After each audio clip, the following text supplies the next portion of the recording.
नमस्ते दोस्तों, मैं हूं Rimtan. Welcome back to my YouTube channel. दोस्तों, आज मैं एक्सप्लेन करूंगी कुल्टुस इब्लिस मूवी को, जो कि 2023 में आई इंडोनेशियन हॉरर मूवी है और IMDb पे इसकी रेटिंग 5.9 की है। So without wasting any time, let's get into the horror coaster ride of this movie. कहानी हमदा नाम के एक आदमी से शुरू होती है जो घर पर अकेला था और बहुत ज्यादा डरा हुआ था। पूरे घर में उथल पुथल और हलचल मची हुई थी, जिससे वो बहुत ज्यादा डर रहा था। साथ ही उसे कई इविल्स हॉन्ट कर रहे थे। वो अब एक पेपर पे कुछ लिखने लगता है। साथ ही हम उसके हाथों में एक चार्म देख पाते हैं, जो क्या है, किस काम आता है, ये हम आगे जान पाएंगे। अब वो डीमन उसे हॉन्ट करता है, जिससे बचकर वो बाहर भागता है। वो डीमन उस पे अटैक करे उससे पहले ही वो विंडो से बाहर चला जाता है, लेकिन बाहर एक मास्क वाला आदमी उस पे ब्लेड से अटैक कर देता है, जिससे बचने वो अंदर भागता है। लेकिन अंदर इविल फोर्स उसे अपने पास खींच लेती है। कुछ देर बाद उसके दोनों जुड़वा बच्चे, जो कि हैं बेटा राका और बेटी नाया, वो दोनों घर आते हैं, जिन्हें हर जगह खून फैला दिखता है और घर उथल पुथल था। साथ ही वो लोग भी कुछ सुपरनैचुरल फील करते हैं और अब उन्हें हमदा मिलता है, जिसकी हालत खराब थी। वो वॉमिट करने लगता है, जिसमें उसकी आंतें तक बाहर आ जाती हैं और अब उसका चेहरा जलने लगता है, जिससे वो दम तोड़ देता है और मरते समय उसके पास वही चार्म था। अब उसके फ्यूनरल की तैयारी होती है, लेकिन उसकी हालत और उसके चार्म को देखकर सब लोग बात करने लगते हैं कि ये काले जादू का केस है। अब उसके लास्ट राइट हो चुके थे, लेकिन आज बारिश बहुत तेज थी, इसीलिए उसे दफनाया नहीं जा सकता और आज उसके शरीर को घर पर ही रखना होगा। अब सारे लोग चले जाते हैं और उसकी बॉडी के पास राका और नाया थे, जो उसकी हालत के लिए बहुत ज्यादा परेशान थे। जहाँ राका कहता है कि सब लोग काले जादू के बारे में बोल रहे थे, लेकिन नाया इन सब बातों पे यकीन नहीं करती और वो अपने पिता को इन सब चीजों से जोड़ना नहीं चाहती, लेकिन राका सच जानना चाहता है। अब राका अपने पिता का रूम चेक करता है, वहीं नाया उसकी बॉडी के पास ही बैठी थी और अब उन दोनों को घोस्ट हॉन्ट करते हैं। और इस बीच राका को वो पेपर मिलता है, जिस पर मरने से पहले हमदा ने फाइंड की मंग लिखा था,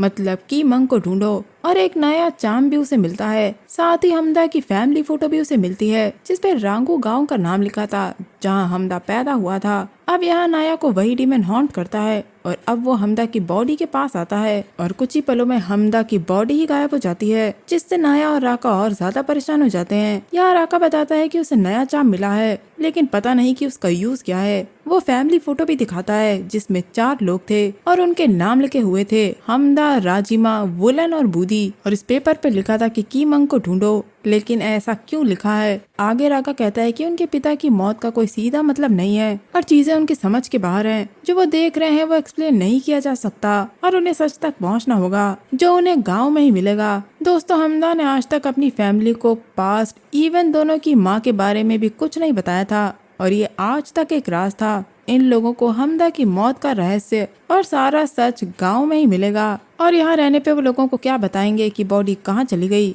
और अगर वो गांव गए तो वो ये कह सकते हैं कि उन्होंने हमदा को गांव में बरी कर दिया। अब वो दोनों गांव के लिए निकल जाते हैं और हम नाया के 22 बर्थडे का फ्लैशबैक देखते हैं, जिसमें वो तीनों सेलिब्रेट कर रहे थे, लेकिन हमदा परेशान सा लग रहा था। डर और चिंता हम उसके चेहरे पे भांप सकते थे। वो बार बार उस चार्म को और बाहर देखकर परेशान हुए जा रहा था। अब वो लोग गांव के रोड तक पहुंच गए थे।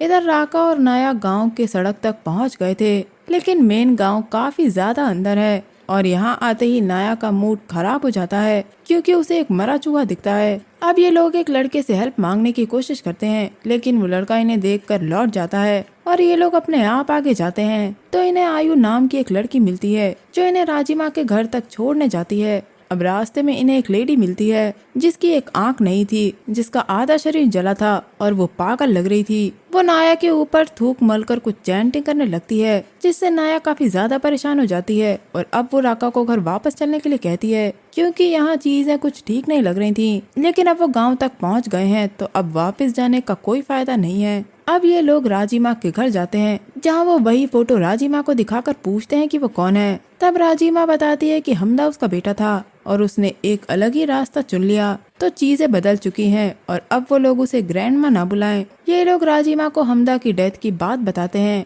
और ये भी कि उसका शरीर गायब हो गया। वो कहते हैं कि वो अतीत के बारे में जानना चाहते हैं कि उनका पिता क्या छुपा रहा था और उनके पास बहुत अनसुलझे सवाल हैं। और उनके साथ गलत चीजें हो रही हैं, जिस पे राजीमा सीधा कहती है कि अगर वो ये ना जाने तो उनके लिए अच्छा होगा, लेकिन वो सच जानने आए थे जिस पे वो अड़े हुए थे। राजीमा यहाँ इन दोनों से कहती है कि 2 दिन में यहाँ एक फेस्टिवल होने वाला है जिसमें पूरी फैमिली शामिल होगी और ये लोग उसे अटेंड करें और अगर चाहें तो 2 दिन के लिए वहाँ रुक सकते हैं, जिस पर वो मान जाते हैं। अब वो नायक को वुलन का और राका को हमदा का पुराना कमरा रहने के लिए देती है।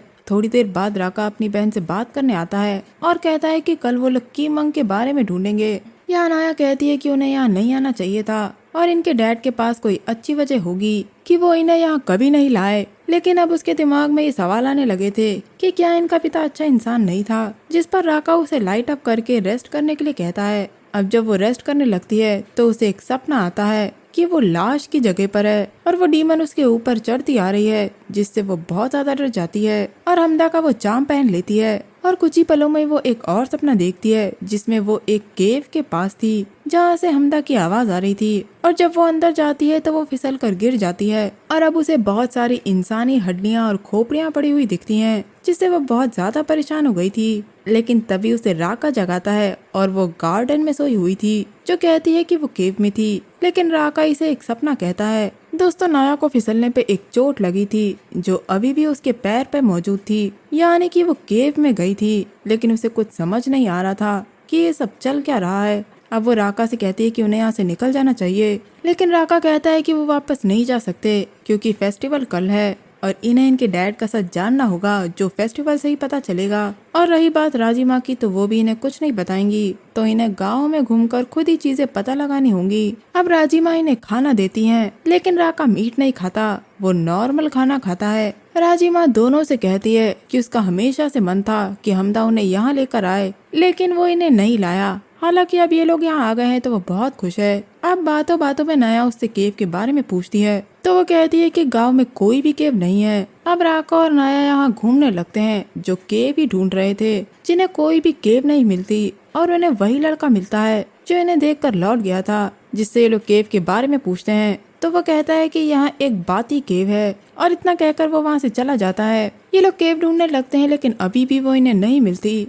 राका कहता है कि वो आयु की हेल्प ले लेंगे, लेकिन नाया को अभी भी केव देखनी थी, जिस वजह से इन दोनों के बीच में बहस हो जाती है और एकदम से ही राका यहाँ से गायब होकर बाती केव में पहुँच जाता है, जहाँ उसे बच्चे का एक कटा हुआ सर मिलता है और अब कुछ चैंटिंग शुरू हो जाती है, जिसके बाद वो डीमन उस पर अटैक कर देती है और यहाँ नाया उसे इधर उधर ढूंढ रही थी और घूमते घूमते वो आयु के घर आती है, जहाँ वो छुप कर देखती है तो आयु मीट काट रही थी, जिसे देखकर वो बहुत ज्यादा डर जाती है। लेकिन इसमें डरने वाली क्या बात थी, वो इसलिए क्योंकि आयु यहाँ एक बिना सर वाले बच्चे का मीट काट रही थी। अब नाया भागकर जंगल में जाती है, जहाँ उसे फिर से वही पागल लेडी मिलती है, जिससे बचकर वो भाग जाती है, जहाँ एकदम से बहुत सारे नारियल गिरने लगते हैं। बचने के चक्कर में वो एक जाल के गड्ढे में गिर जाती है, जहाँ एक नारियल भी गिरता है। जब वो उसे देखती है तो असल में ये हमदा का सर था, जिसे देखकर वो डर जाती है और अब वहाँ वही लड़का आता है जो उसे वहाँ से बाहर निकालता है, जिससे नाया हेल्प मांगती है तो वो कहता है कि उसका भाई सेफ है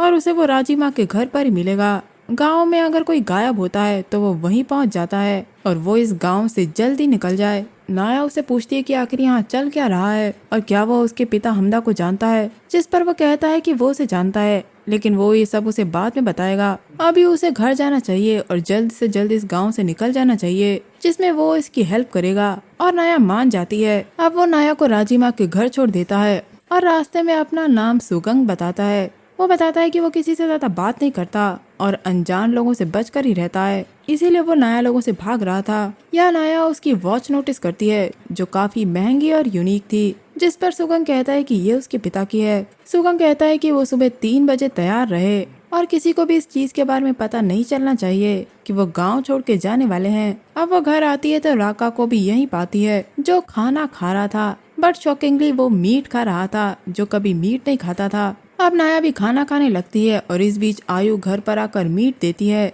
जो हमेशा मीट देकर जाती थी, जिसे देखकर नाया की हालत खराब हो जाती है क्योंकि वो जानती है कि ये मीट आखिर किसका है और वो अपने रूम में आकर खाना उगल देती है और यहाँ से जाने के लिए अपना सामान पैक करने लगती है। वो राका को उठाने जाती है जो गहरी नींद में सो रहा था, जिसे वो जगाती है लेकिन वो जागता नहीं और अब उसे कुछ चैंटिंग सुनाई देती है तो वो छुप कर देखती है। यहाँ राजिमा एक गुड़िया और खून से एक रिचुअल कर रही थी और अब वो राका के रूम में आके वो रिचुअल कंटिन्यू करती है और उसके साथ इंटीमेट होने लगती है, जिसे देखकर नाया के पैरों के तले जमीन खिसक जाती है। इस बीच सुगंग उसे लेने आता है और हम आयु को देखते हैं जो बहुत सारे बच्चों की नैपीज जला रही थी, यानी यहाँ बहुत सारे बच्चे मरे थे। यहाँ नाया को कुछ भी समझ नहीं आ रहा था और वो राका को देखती है जो पजेस्ड होकर जिंदा मुर्गी खा रहा था, जिसे राजिमा होश में लाती है और अब वो सच बताती है कि हमदा असल में काला जादू किया करता था, जिसके काले जादू से गांव पर श्राप आ गया, लेकिन वो भाग गया।